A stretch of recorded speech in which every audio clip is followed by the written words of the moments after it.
Yeah. And all it says is that your instantaneous rate of change is equal to the average rate of change. That's all it says. And notice what it says, f of s is continuous at every point on the closed interval a to b, but differentiable on the open interval a to b. So you don't have to be differentiable at a and at b, but everything on the inside, you better be differentiable. So what does it even mean? So well, I'll give you guys like 2 minutes. Go ahead and read all that, guys.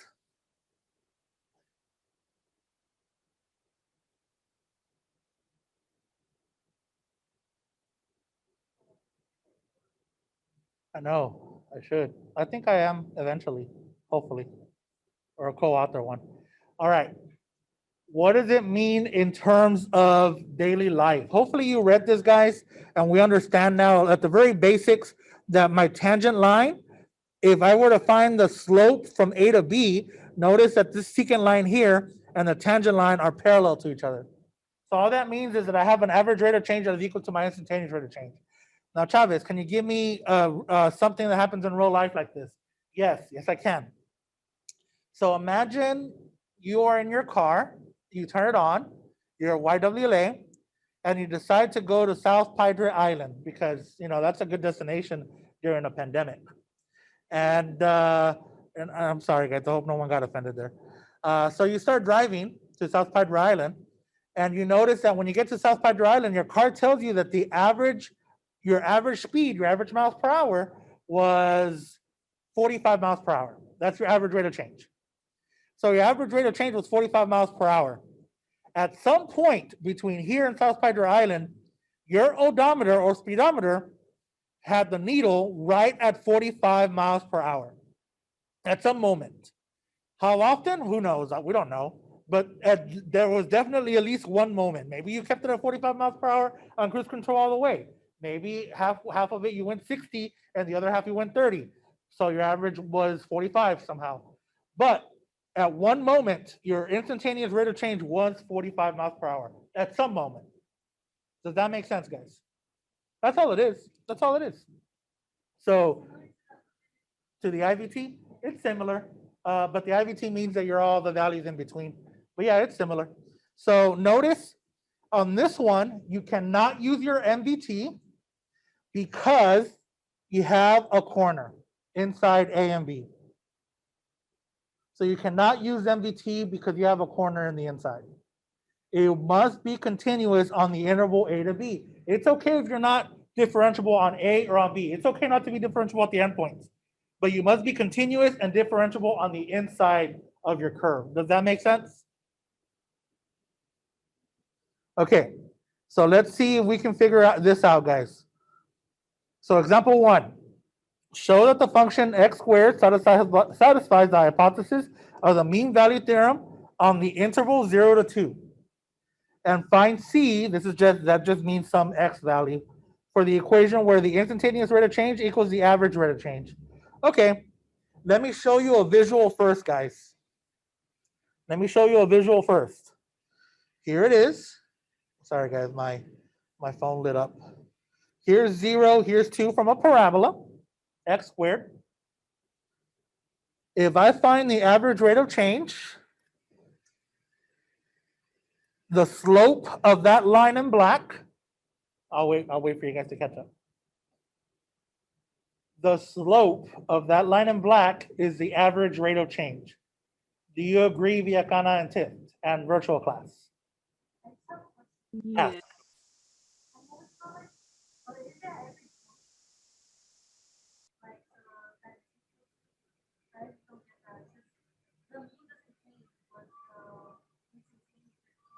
Oh, the instantaneous rate of change is always changing.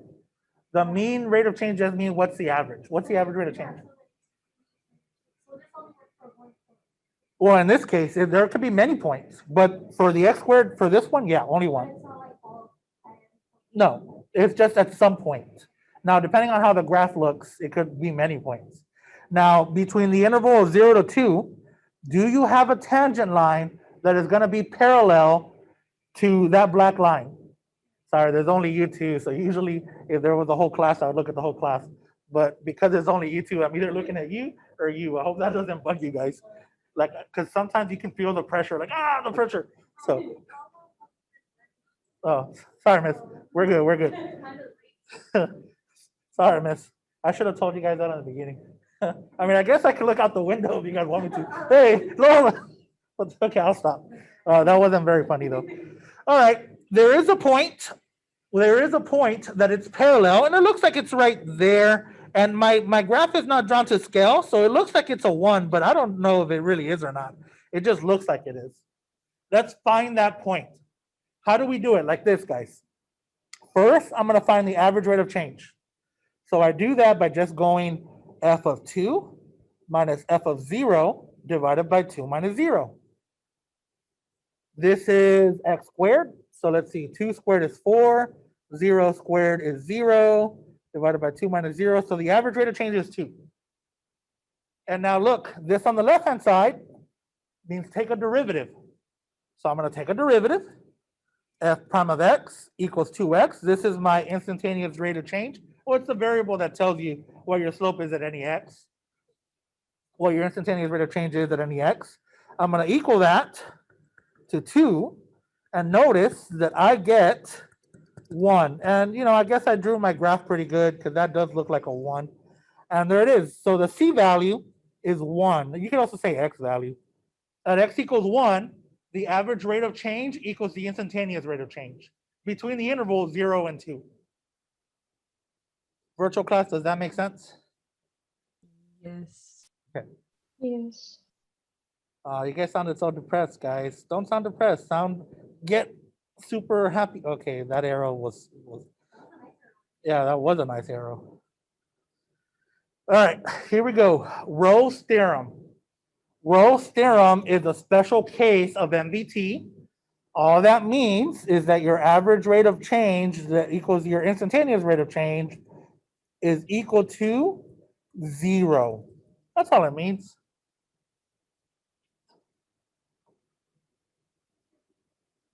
F of B and F of A do not need to be 0. They just got to be the same value. So they just have to be the same value. If they're the same value, the average rate of change is 0 because the Y value hasn't moved. Technically, you haven't moved up or down. Does that make sense? So don't freak out. Whenever you see Rowe's theorem, it's MVT. It's mean value theorem. So it says determine if Rowe's theorem applies to this function on 0 to 3. If so, find the number C. So Rowe's theorem is going to apply if f of 0 equals f of 3. Let's see if that's true. F of 0 equals 0 cubed minus 9 times 0, which is 0. So f of 3 better be 0 then. F of 3. 3 cubed minus 9 times 3. Let's see, 3 times 3 is 27. 9 times 3 is 27. Perfect. Does f of 0 equals f of 3? Yes, because these two are equal, because f of 0 equals f of 3, Rowe's theorem applies. If it says Rowe's theorem, yes. Here you go, Dinas. So now that we got that, I'm going to go ahead and take a derivative, and I'm going to solve for where the x value is 0, or the c value. That's what it means when it says find a c. So it's just saying find an x coordinate where the instantaneous rate of change is 0, since the average rate of change between 0 and 3 was 0. All right, here we go, guys. F prime of x equals 3x squared minus 9. I equal that sucker to 0. And then I just solve for x. 3x squared equals 9. Divide by 3, divide by 3. X squared equals 3. Oh man, look how tricky they are. Square root. X equals plus minus square root of 3. Will most of you answer letter B? Oh man, did they trick you? No, they tricked you. Look, no, they did. It's only between 0 and 3. No, I know, miss. So, because it's between 0 and 3, the only right answer is which one? A. Square root of 3. That's it. This is not inside the domain or the interval. Not on interval. Hey, look, Godinez, we got Tiff. Oh, okay.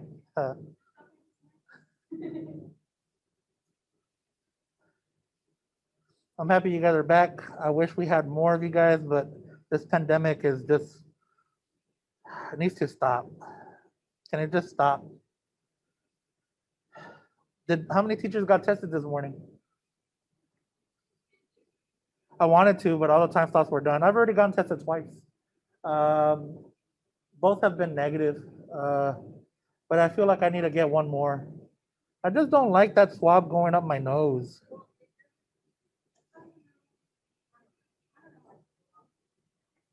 Oh, was it a real one or no? Oh, that's not a real one. It needs to be the one that they poke it all on up there, or the one where you spit. But we don't have the centrifuge, right? So they can't do that. All right. Sorry, guys. Sorry. I didn't mean to distract you guys. Let's keep going. Don't worry. Right now, we'll stop. Simply state whether the conditions are met to use MVT on the interval provided. All right. Absolute value of x plus 1 on this interval. Can I use MVT? Yeah. It says simply state whether the conditions are met to use the MVT on the interval. Can I use MVT on this interval? For this function? Why not? No. Not differentiable where? At 0. You cannot use MVT because you're not differentiable at 0. But be careful. This one's a no. I should have put another one. If I have this, guys, well, actually it's x plus 1, so it's really like that. But if I have this, if I have the same function,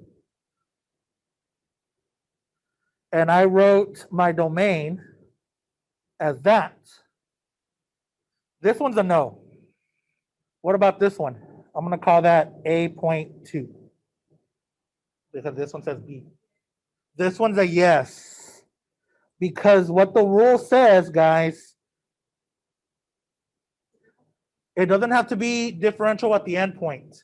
It has to be differential on the domain, on inside the domain, inside the interior points, besides the endpoints. Does that make sense? That you can take a derivative that every point on between the 0 and 1 it has a tangent line. No corner, no cusps, and continuous. What about this one, Viacana?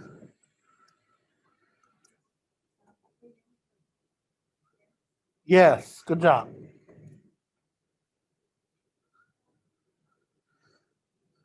It just wants to know if you can meet it or not. It doesn't want me to find values.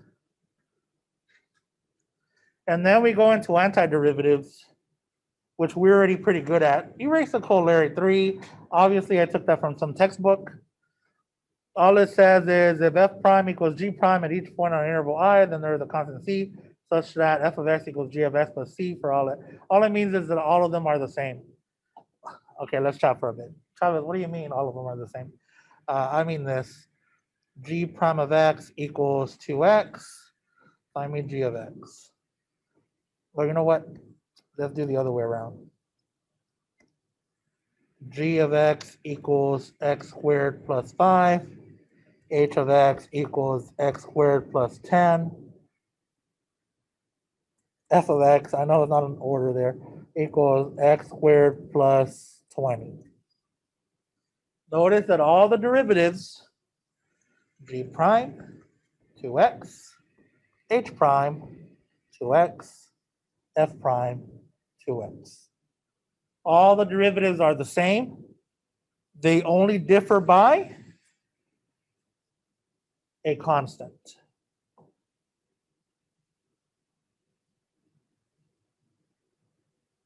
So now look, we finally have a point here. So it says find the function f of x whose derivative is sine x. So that's what I'm going to write down first. F prime of x equals sine x, whose graph passes through the point 0, 2. So catch up real quick. Let me take a sip of some caffeine. Okay, what?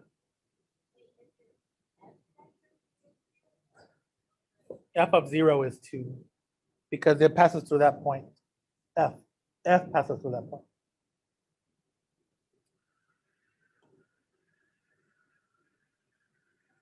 Find the function f of x whose derivative is sine x and whose graph passes through the point 0,2. Whose graph, meaning f of x, passes through the point 0,2. So maybe I was ambiguous here. That means f of 0 equals 2. So now that I know that, here we go. F of x. What's the antiderivative of sine x, guys?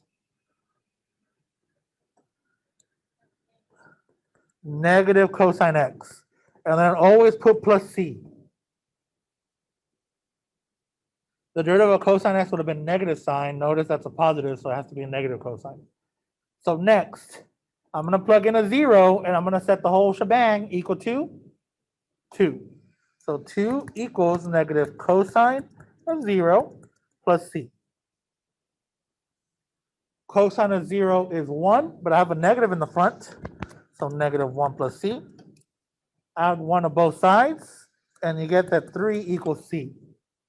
Now that I know that c equals 3, I'm going to plug it in.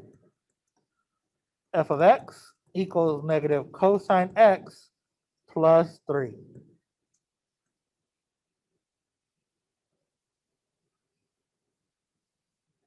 That's it. Yeah. Good job, guys. Math life all the time. Math life 24/7. I'm going to open up a church and put a whole bunch of pyrotechnics. Sorry. Like pyrotechnics, like fire and fireworks.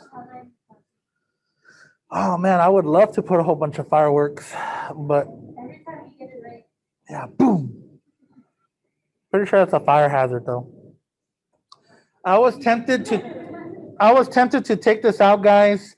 I don't like that they're using a capital F, but almost every textbook I've seen uses like a capital F to indicate antiderivative somewhere along the line. It says a function capital F of x is an antiderivative of the function f of x if f prime of x equals f of x. Well, yeah, if you take the derivative of your antiderivative, you're back at the same location. For all x in the domain of f, the process of finding antiderivatives is antidifferentiation. I was tempted not to put this here because it's kind of a tongue twister. I don't like it, but I'll leave it. What they're saying is this. No, you know what? I better not. For now, just no, don't scratch it out. Just go like and go, duh.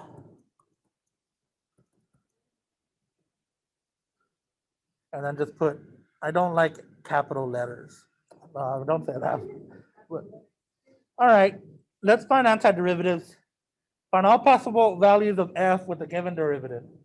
Letter A, f of x equals,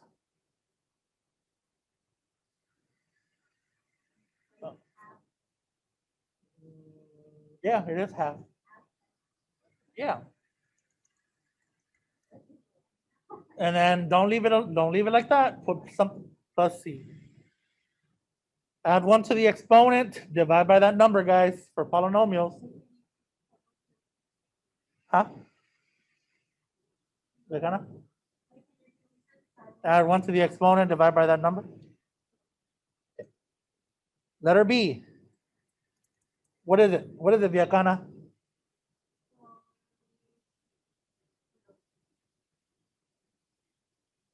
What? It's not x squared. No, yeah, you do. Look, the derivative is just a constant 2. So that means my slope is just constant all the time. So what is it? 2x. And then I put what? Plus c. So don't ever say you don't know, because you do know. All right, Tiff. Hook me up with this one.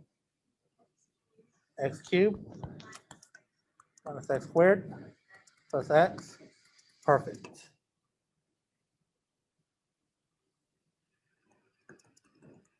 All right, Godinez, hook me up with this one.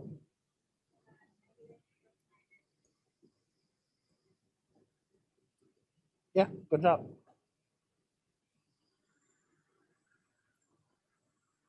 All right, Ms. Nadia Gonzalez. This one's an easy one. All right, well, I already called your name out, so too bad. What's Ms. Gonzalez? Hook me up with this one. E to the x plus c. Yeah. Yeah, I suppose we'll let Catholic school people do that one. Miss, please don't hate me.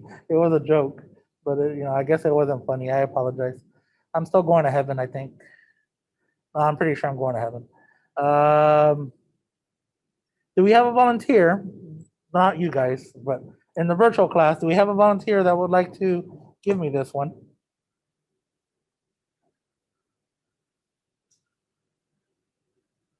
Is it ln of x minus 1?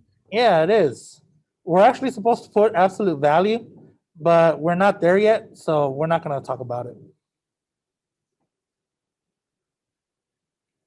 But if you were to Google and put antiderivative of 1 over x minus 1, I'm 99% sure Google would say ln absolute value of x minus 1.